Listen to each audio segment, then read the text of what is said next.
Il est midi sur votre chaîne. Bon midi et bienvenue, mesdames, messieurs, sur la télévision Caraïbes. Voici pour cette semaine le tout dernier numéro de votre émission de commentaires sur l'actualité, l'invité du midi. L'Organisation internationale de la francophonie, qui aura 50 ans l'an prochain, poursuit son but de promotion de la langue française et de la coopération multilatérale entre les peuples, partageant principalement ce patrimoine linguistique qui est le français.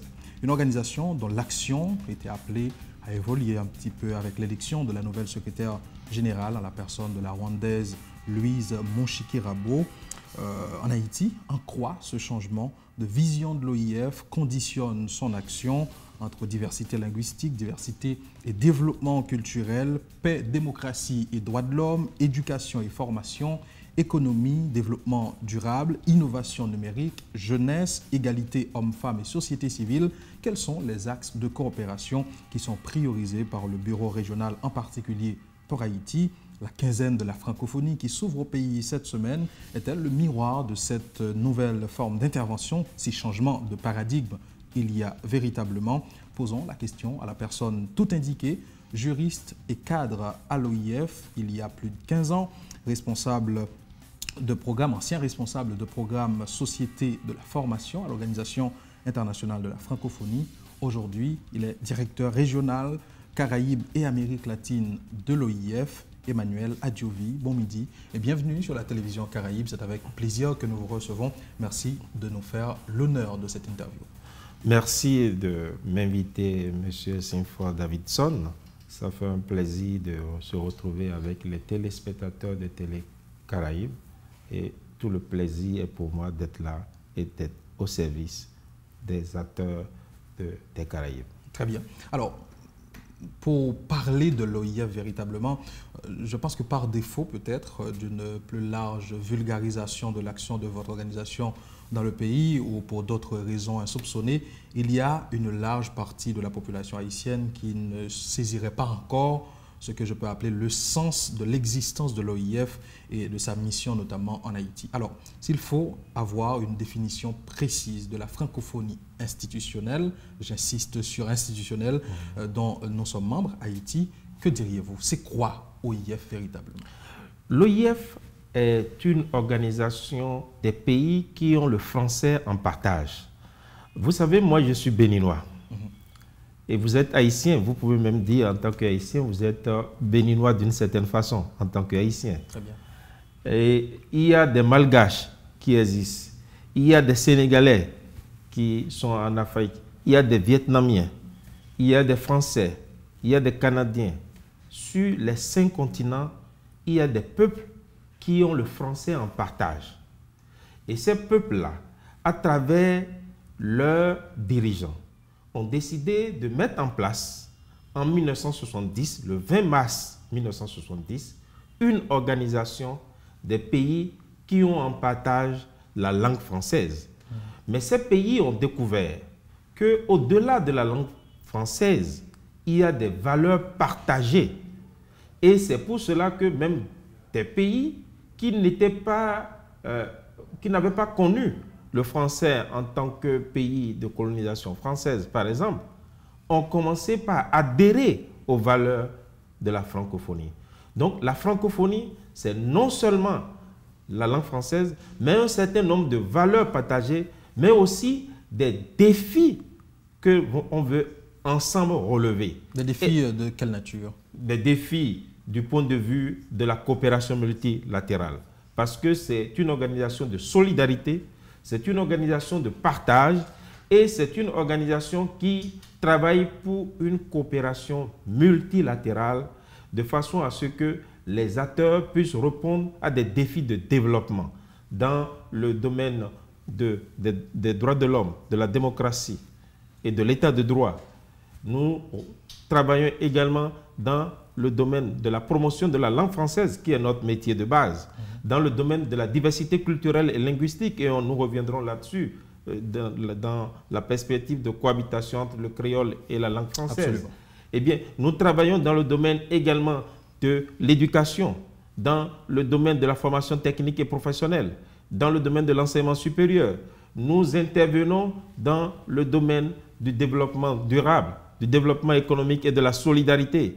Nous intervenons dans le domaine du numérique et nous appelons et nous faisons la promotion de l'égalité hommes-femmes. Très bien. Donc, c'est une organisation qui couvre un large domaine d'activité et qui est une organisation qui sait, et c'est déjà sa vocation de base, je dis souvent son métier de base, cette organisation faisait la promotion de la langue française. C'est pourquoi d'ailleurs en 1970, c'était Agence de coopération culturelle et technique. Cela a connu des évolutions et c'est devenu, depuis 2004, Organisation internationale de la francophonie. Très bien. Et cette organisation, c'est véritablement une organisation qui est orientée développement. Monsieur Adjovi, est-ce que, en disant promotion de la langue française, Oui. par ricochet, on ne pourrait pas comprendre aussi une certaine promotion de la culture française? La langue, c'est non seulement un véhicule linguistique, mais cela reflète également des imaginaires. Et il faut bien se rendre compte qu'avec la francophonie, lorsque nous parlons de la promotion de la langue française, nous prenons en compte également les langues partenaires, c'est-à-dire le créole, c'est-à-dire le wolof, c'est-à-dire le kinyarwanda, c'est-à-dire le malagasy. Nous prenons en compte les autres langues qui sont des langues partenaires et qui sont dans les pays où le français s'est installé avec le temps. Donc, il ne s'agit pas de faire la promotion de la culture française, mais de faire en sorte que la diversité des cultures francophones s'exprime. Et c'est pour cela que nous disons, nous faisons la promotion de la langue française et de la diversité culturelle et linguistique. Très bien. J'ai posé la question parce que Oui. beaucoup semblent vouloir comprendre que l'OIF sera un outil pour, j'aurais aimé préciser, une certaine promotion, une certaine prolongement de ce qu'on peut appeler la colonisation française dans ces pays qui ont été une fois colonisés par la France. Donc, ce n'est pas un prolongement de la colonisation, notamment au niveau culturel, mais c'est plutôt une promotion de la diversité de ce que peuvent représenter les peuples qui partagent le français en commun. À la suite de Raphaël Confiant, j'ai pour habitude de répéter qu'il faut sortir de la névrose linguistique et sortir des fantasmes. Parce que le français vit différemment dans les différents espaces de la francophonie. Le français qui est parlé au Cameroun, les gens disent Kama Franglais au Cameroun. Le français qui est parlé au Sénégal, le français qui est parlé en Côte d'Ivoire, ce n'est pas le français qui est parlé en France. Il y a d'autres imaginaires qui s'expriment. Et lorsque vous prenez même la littérature dans ces différents pays que j'ai évoqués, il y a la couleur locale, la saveur locale, les expressions locales, l'imaginaire local qui s'exprime à travers les arts et les littératures de ces pays-là. Ce sont ces variétés qui contribuent à enrichir le français. Donc, il ne s'agit pas de prolongement de la culture française, mais bien entendu, il s'agit tout simplement de la rencontre des cultures et c'est pour cela que nous travaillons sur le dialogue des cultures de façon à ce que la diversité du monde puisse s'exprimer à travers la francophonie. Très bien. Donc la francophonie est un instrument de promotion de la langue française et de la diversité culturelle et linguistique. Très bien. On a dit tout à l'heure 49 ans pour l'OIF cette année. Oui. C'est quand même 54 pays membres, 7 membres associés et 27 observateurs. À ce jour, s'il faut faire un bref bilan, si on peut vous demander ce que on peut évaluer en termes d'impact, d'influence de l'action de la francophonie dans l'évolution, dans le développement des peuples qui partagent le français en commun, qu'est-ce que vous nous diriez? Je vous dis que tout ce qui se passe dans le monde actuel, les difficultés qui s'expriment et qui se manifestent dans le monde actuel, confirment l'idée que si la francophonie n'existait pas, il lui fallut l'inventer. Parce que la francophonie travaille pour le multilatéralisme et regroupe la diversité du monde. Et vous savez qu'il y a certains pays ou certains leaders qui se sont acharnés à détruire tous les instruments du multilatéralisme qui ont été développés depuis la Seconde Guerre mondiale. La francophonie travaille pour ce multilatéralisme.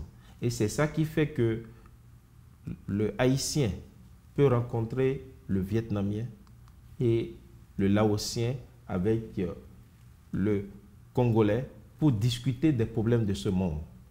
Donc, l'OIF participe à la paix mondiale de ce point de vue. L'OIF participe aussi au dialogue des cultures. Et c'est ce dialogue des cultures qui permet l'intercompréhension humaine. Donc, il y a cette contribution fondamentale de l'OIF en la matière. Mais l'OIF contribue également au développement dans les pays. Les actions de coopération qui sont menées dans les différents pays apportent la brique, la part de l'OIF à l'édifice.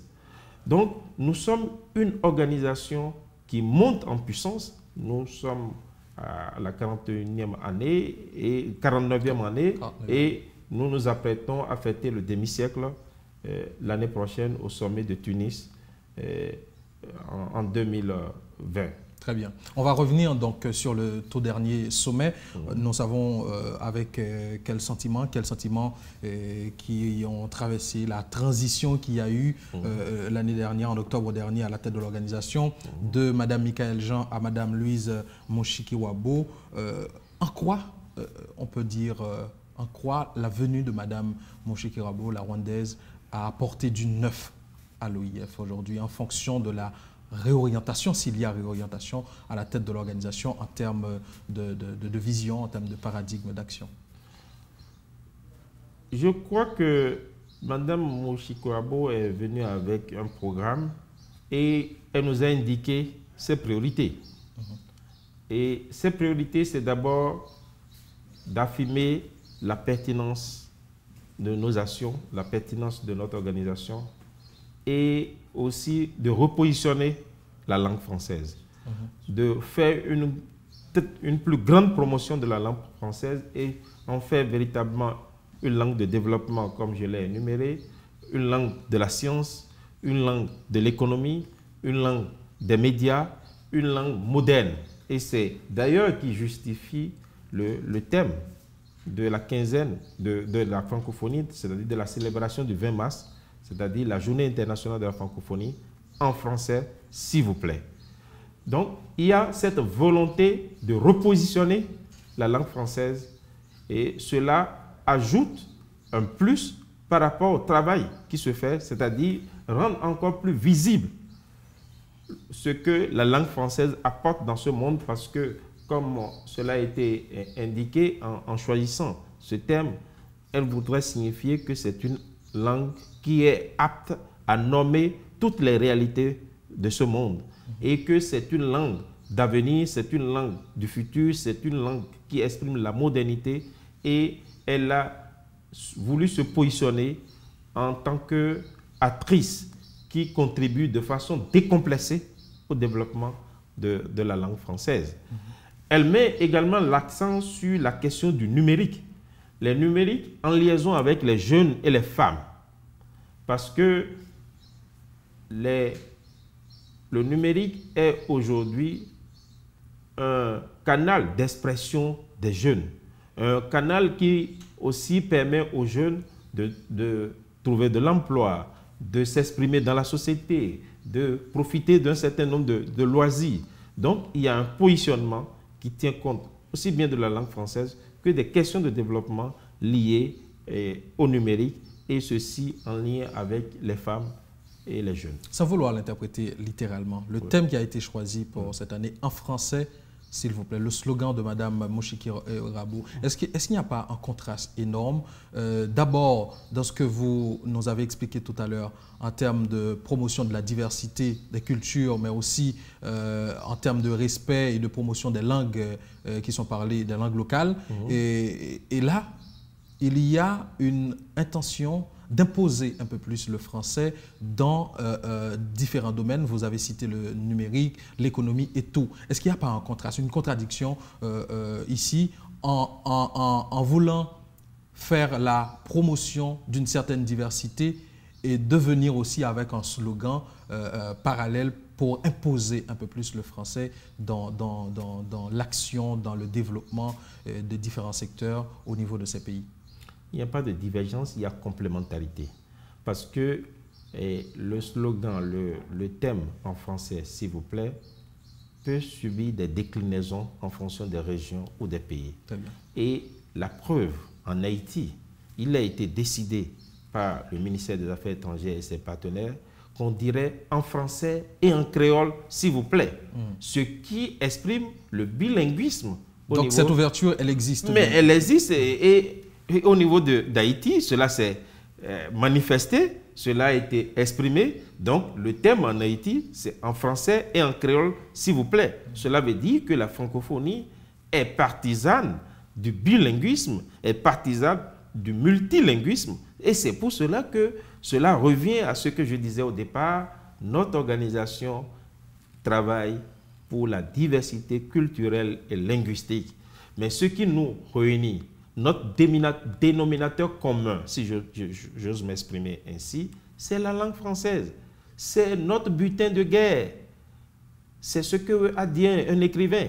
Donc c'est ça qui nous permet d'exprimer parfois entre un Haïtien et un Béninois une souffrance commune, d'exprimer un certain nombre de choses que le français ne peut pas exprimer de la même façon. C'est ça qui permet à l'Ivoirien d'énoncer un imaginaire ivoirien qui, avec l'humour de la Côte d'Ivoire, des contrées de la Côte d'Ivoire, et cela donne de la saveur à la langue française, cela exprime la beauté de cette langue française. Très bien. Revenons, comme on le faisait tout à l'heure, à cette approche de Madame Moshikirabo qui voudrait une francophonie plus axée sur la promotion de la langue, sur le culturel, on va dire un petit peu à contrario de ce que voulait Madame Michaëlle Jean, sa prédécesseure, à la tête de l'OIF, une OIF un peu plus prononcée sur la politique, avec des positionnements sur ce qui se passe dans certains pays, comme elle l'a fait à plusieurs reprises, par exemple par rapport aux crises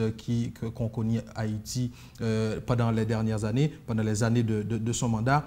Et je voulais vous demander aujourd'hui, dans le contexte global et régional, par rapport aux évolutions politiques entre les peuples, tout ce qui se passe dans les pays francophones, une organisation internationale de la francophonie un peu moins politique, axée un peu plus sur la langue, est-ce que ça aide vraiment? Est-ce que c'est une vision juste de ce que doit être l'organisation lorsque nous connaissons aussi une certaine déclinaison d'autres organisations internationales? Monsieur Saint-Fort, je pense qu'il ne faut rien dramatiser. J'essaie de comprendre. Et regarder, il faut regarder la réalité de façon, avec la tête froide, de façon simple. L'OIF est toujours engagé pour la démocratie, très bien, pour les droits de l'homme, pour la paix et pour l'état de droit. Et nous suivons, par exemple, ce qui se passe en Haïti depuis plusieurs mois.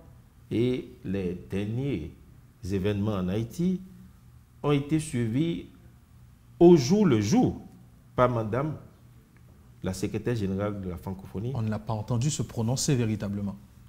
Ce qu'aurait fait Michaëlle Jean, j'en suis sûr, à des situations pareilles. De faire des déclarations à tout propos. Il faut prendre le temps pour examiner. Je peux vous donner un scoop si vous voulez. Allez-y, dites-nous.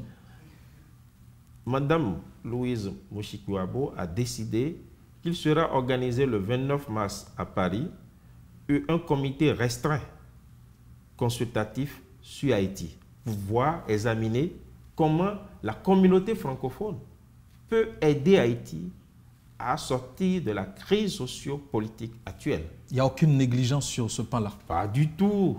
Pas du tout. Je vous dis, le 29 mars, à Paris, se déroulera une réunion, un comité consultatif restreint sur Haïti.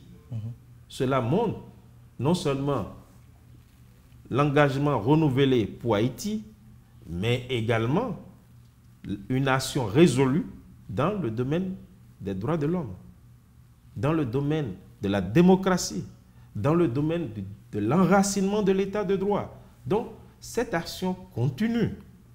Maintenant, il peut y avoir des degrés de positionnement.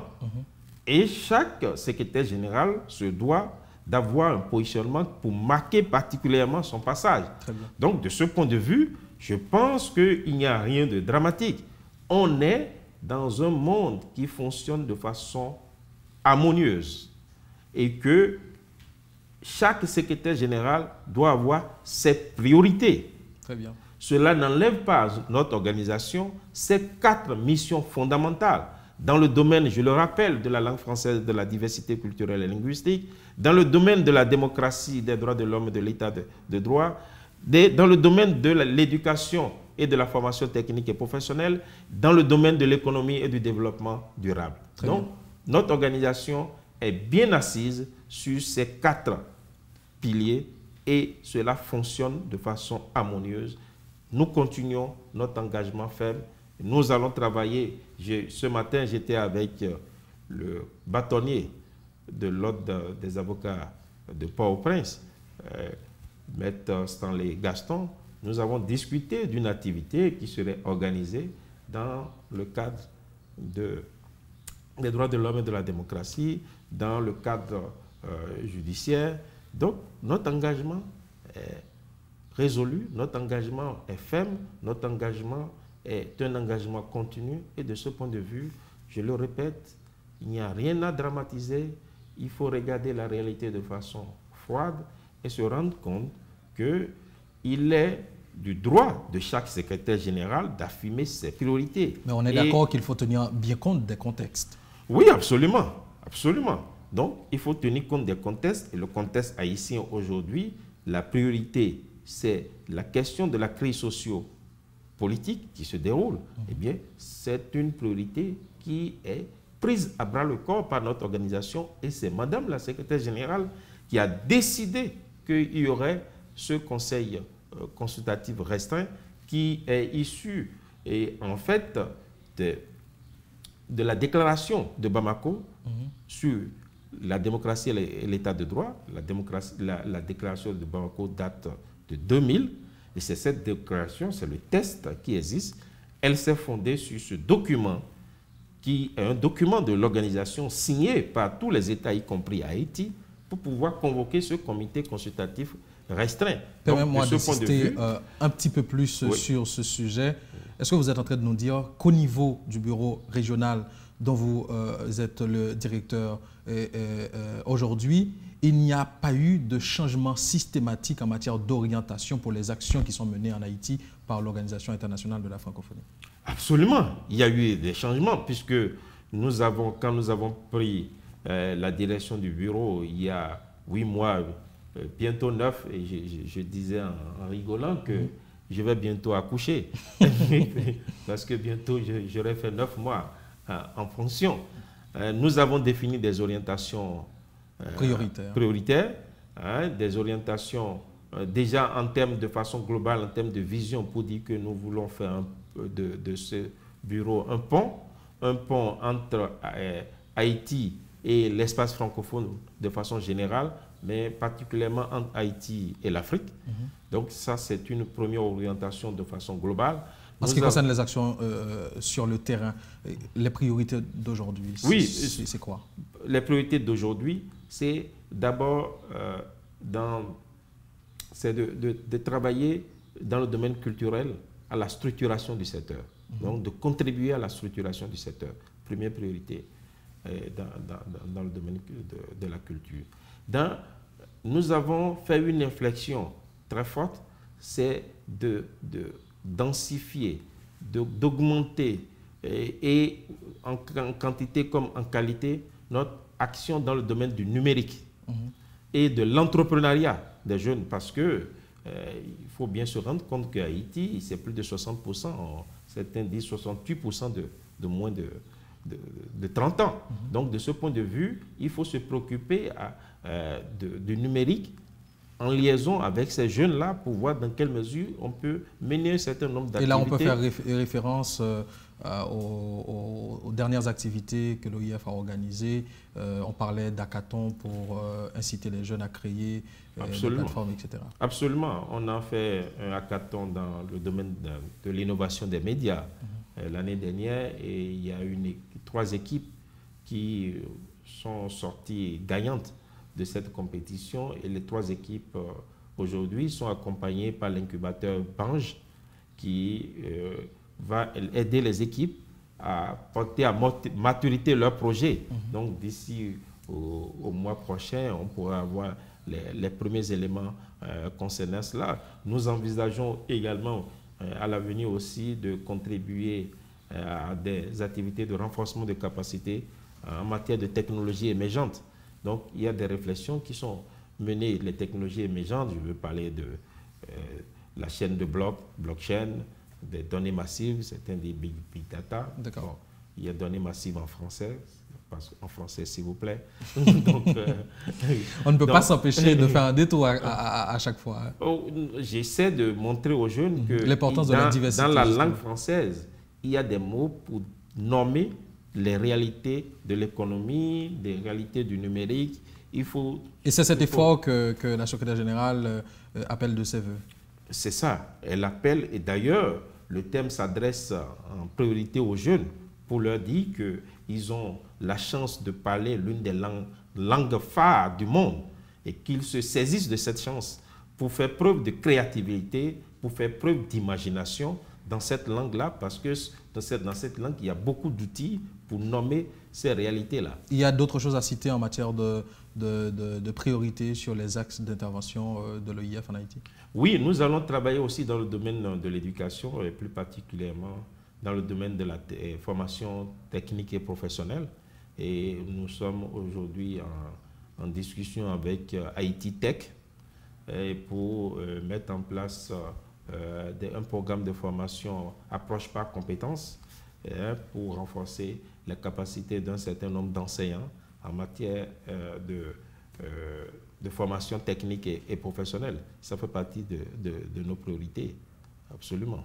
Et par rapport aux médias, justement, je sais qu'il y a des initiatives et un rapport au renforcement de la capacité des journalistes. Il y a des prévisions en termes de perspectives dans ce domaine précis? Déjà, il y a une activité qui est devenue quasiment une institution. C'est le prix du jeune journaliste. Nous travaillons actuellement à relancer l'édition de cette année. Donc, il y a de ce point de vue une continuité. Et que nous réfléchissons même comment améliorer pour qu'on puisse prendre en compte la dimension du numérique dans le cadre de ce prix. Très bien. Pour pouvoir faire en sorte que ceux qui interviennent dans le cyberespace, les journalistes du cyberespace, puissent avoir leur place. Très bien. Mais nous verrons si c'est possible cette année. Si ce n'est pas possible, on le fera l'année prochaine. Il faut que cela soit porté à maturité. Donc, cela continue. Mais nous avons aussi une préoccupation très forte qui fait partie aussi de nos orientations dans le secteur des médias. C'est comment travailler aussi à l'autorégulation des médias. L'autorégulation des médias, ce n'est pas un concept bien partagé ici pour des questions liées aussi à la politique locale, la politique interne. Nous avons bien conscience de cela, mais nous restons convaincus qu'avec le monde des informations d'intoxication qui se développent, nous pensons et nous restons convaincus qu'il faut travailler à l'autorégulation des médias pour assurer un plus grand professionnalisme, parce que plus on a de professionnels qui respectent un certain nombre de règles déontologiques, eh bien, on pourrait avoir des informations plus saines, et nous avons besoin de ces informations plus saines parce que, comme vous le savez, les journalistes ont pour rôle non seulement d'informer, mais de participer aussi au débat démocratique dans un pays. Exactement. Et de participer également aux loisirs dans un pays. Il faut que tout cela soit sain et que cela ne soit pas pollué par de fausses informations, parce que vous savez, nous sommes à l'ère des fausses informations, des informations d'intoxication en venir. On le voit à chaque fois qu'il y a une crise. Il suffit de voir le premier média haïtien qui est WhatsApp, et vous voyez les informations qui circulent, vous vous rendez compte qu'il y a beaucoup plus d'informations, de fausses informations que d'informations réelles, ou aussi des informations liées à des humeurs. Non, il faut du professionnalisme dans tout cela, et en injectant un peu plus d'autorégulation dans le secteur des médias, on pourra contribuer à un plus grand professionnalisme dans ce domaine-là. Très bien. Avant de faire la transition vers, toujours dans le même sujet, mais par rapport à ce qui est d'actualité au sein de l'OIF en Haïti aujourd'hui, j'aurais aimé vous demander, on parle de quelle somme d'investissement, ne serait-ce qu'annuellement, pour ces actions que nous venons d'énumérer tout à l'heure? Je me refuse toujours à avancer des chiffres. Très bien. Vous savez pourquoi?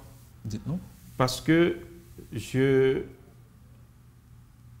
soutiens l'idée, et je ne suis pas le seul à partager cette idée, c'est une idée partagée au niveau de l'organisation, que l'OIF n'est pas un bailleur de fonds. L'OIF est un bailleur d'idées, c'est un bailleur de réseau. Donc, se mettre à dire oui, on donne tel sou et autres, ça ne sert à rien. Je parle de budget global au niveau régional ou je me refuse à donner des budgets. Très bien. Parce que ce que nous donnons, ce que nous livrons dépasse l'argent. Quand, par exemple, nous faisons déplacer des gens d'Afrique, nous faisons déplacer des gens d'ailleurs, ce que ces personnes-là apportent à Haïti et ce que les Haïtiens leur apportent, ça ne s'exprime pas en termes budgétaires. On est d'accord sur cette idée, mais moi, le paradigme budgétaire n'est pas un paradigme que je partage. Il y a des chiffres qui existent, mais ces chiffres ne veulent rien dire.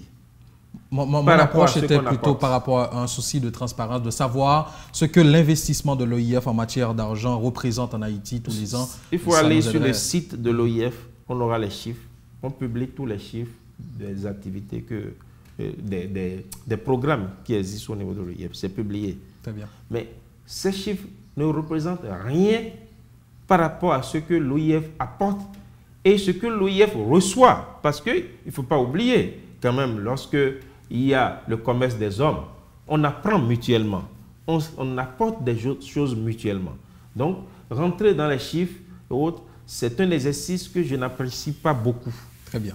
On va donc passer à ce que j'ai introduit à l'introduction comme étant un questionnement sur l'activité que vous menez cette semaine, la quinzaine de la francophonie. Est-ce qu'on pourrait considérer cet espace comme un miroir sur l'orientation que l'OIF se donne aujourd'hui en matière d'intervention, la quinzaine de la francophonie? Pourquoi faire aujourd'hui? La quinzaine de la francophonie vise en fait à célébrer la francophonie, parce qu'il ne vous a pas échappé que le 20 mars a été décrété Journée internationale de la francophonie. Et j'ajoute que les Nations Unies ont décidé que le 20 mars serait la Journée internationale du bonheur. Donc je dis en rigolant que cette heureuse coïncidence montre que qui s'intéresse à la francophonie a des chances d'être plus heureux. Donc, je souhaite plus de bonheur aux Haïtiens. Vous partagez au Bénin l'humour qu'on retrouve en Côte d'Ivoire, par exemple, ou ailleurs en Afrique, on le comprend bien, mais dites-nous véritablement, la quinzaine de la francophonie, au regard du programme qui a été établi cette année, quel est l'objectif derrière cette activité? L'objectif qui est derrière cette activité prend sa source dans la thématique de la quinzaine, en français et en créole, s'il vous plaît. Très bien. Et c'est pour cela que nous sommes inspirés de ce thème, de ce slogan, pour initier un certain nombre d'activités. Par exemple, le samedi prochain, donc ça veut dire demain, il y aura une dictée. Une dictée, il y aura une soixantaine de personnes, la dictée de la francophonie, qui, ces 60 personnes, la soixantaine de personnes vont bénéficier de cette dictée et il y aura des prix derrière. Nous avons initié aussi une activité intitulée 10 mois en 10 mots en images. Il s'agit simplement pour les personnes de prendre en compte 10 mots qui ont été proposés et sur la base de ces 10 mots, de proposer des mini-bandes dessinées ou une photographie qui exprime les 10 mots-là. Et c'est pour l'ensemble de la région. Ce n'est pas simplement pour Haïti, parce que je le rappelle souvent, le bureau qui est à Port-au-Prince, et plus précisément à Pétionville, ce bureau est un bureau régional pour les Caraïbes et l'Amérique latine. Donc, nous avons des activités non seulement pour Haïti, mais également pour la région. Pour revenir à Haïti, le 19 mars, il y aura une performance de Hérole Josué qu'on ne présente plus. Donc, il y aura une danse de Hérole Josué avec des slams de Kamal Raji qui nous vient du Bénin. On fait le pont. Je vous ai dit, nous sommes un vecteur de pont. Nous sommes un vecteur de passerelle. On fait le pont entre Haïti et Bénin à travers la francophonie. Quelle beauté! Donc j'invite les gens à venir voir cette performance, cette rencontre qui s'annonce poétique. Très bien. Entre les slams et la danse. Mais j'ai une inquiétude par rapport au programme, justement. Oui.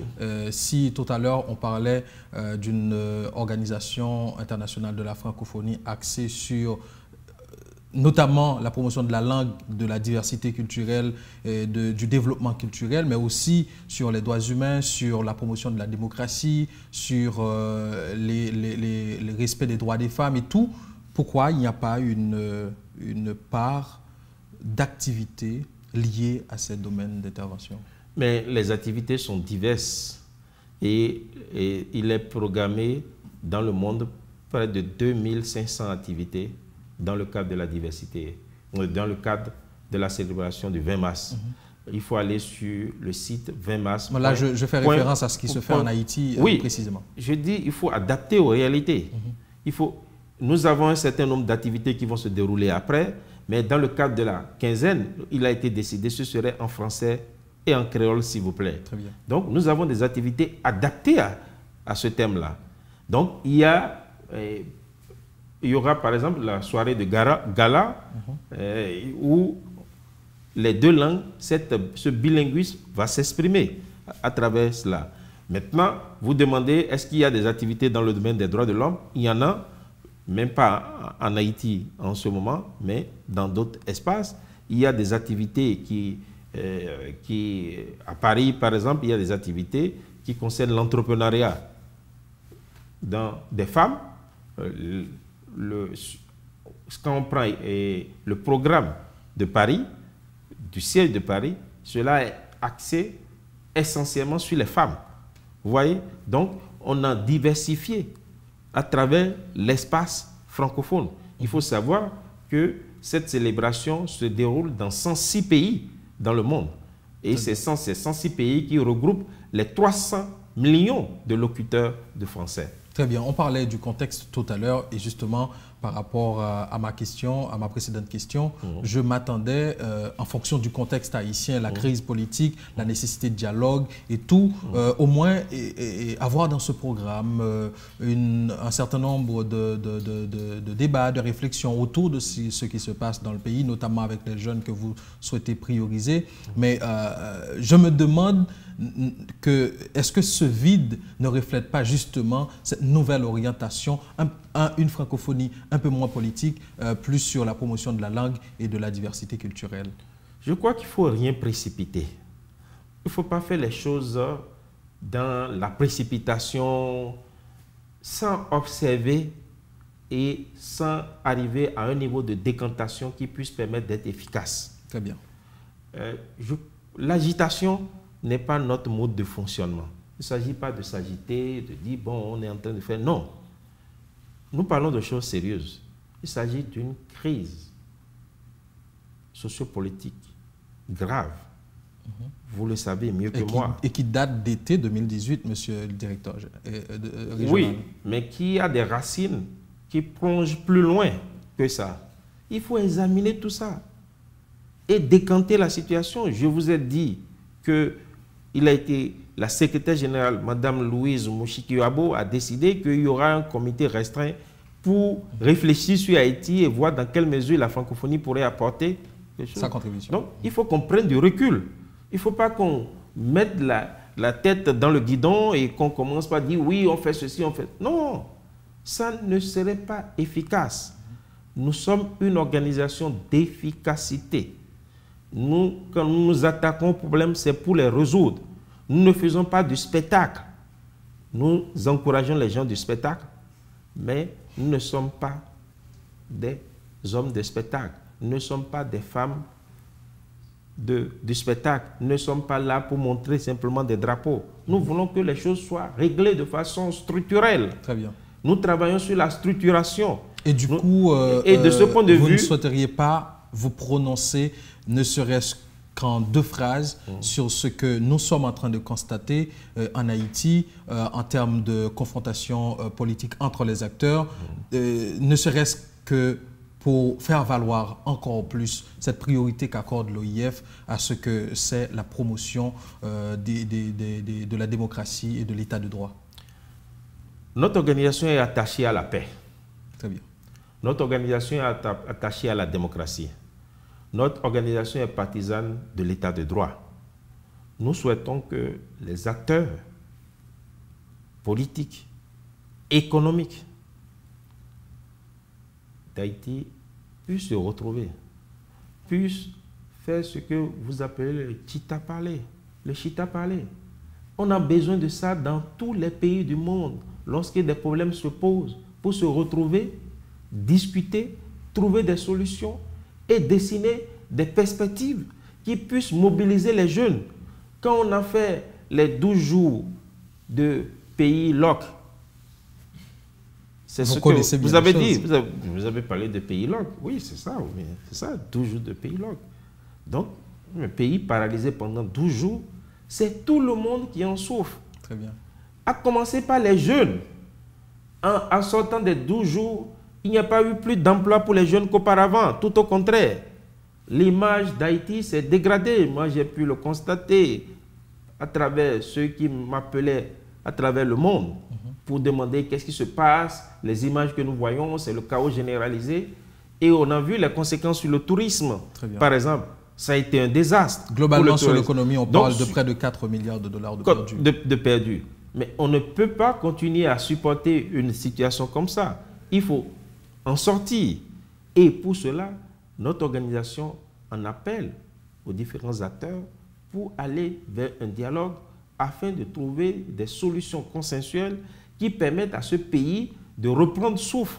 Et c'est dans ce sens que s'inscrit le travail de la secrétaire générale qui souhaiterait réunir un certain nombre d'acteurs pour réfléchir de façon concrète comment on peut contribuer à ce processus-là. Très bien.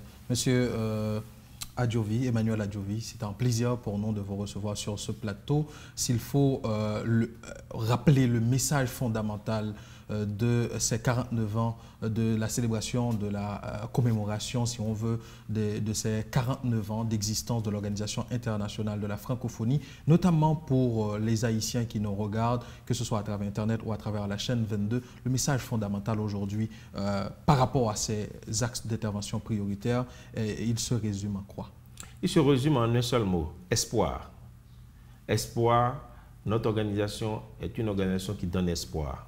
C'est une organisation qui œuvre dans le sens d'une plus grande innovation, d'une plus grande créativité au service du développement économique et social.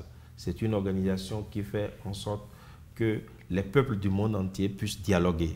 C'est une organisation qui œuvre pour le dialogue des cultures, pour l'entente mondiale, pour la paix internationale. C'est une organisation qui œuvre pour le devenir. C'est une organisation de grands défis et j'invite les jeunes à s'intéresser davantage à notre organisation, à s'intéresser à la langue française, à bien maîtriser la langue française pour être capable d'interagir à travers le monde d'aujourd'hui et de demain. Mesdames, Messieurs, auditeurs, téléspectateurs, internautes de la chaîne 22 et des pages sur les réseaux sociaux de la radio et télévision Caraïbes, le directeur du bureau régional de l'OIF Caraïbes et Amérique latine, M. Emmanuel Adiovi, était notre invité pour ce tout dernier numéro de l'émission L'invité du midi pour cette semaine. Merci de votre fidélité. On se retrouve la semaine prochaine. D'ici là, passez une bonne fin de journée en compagnie de la meilleure des télévisions. Excellent week-end à tous.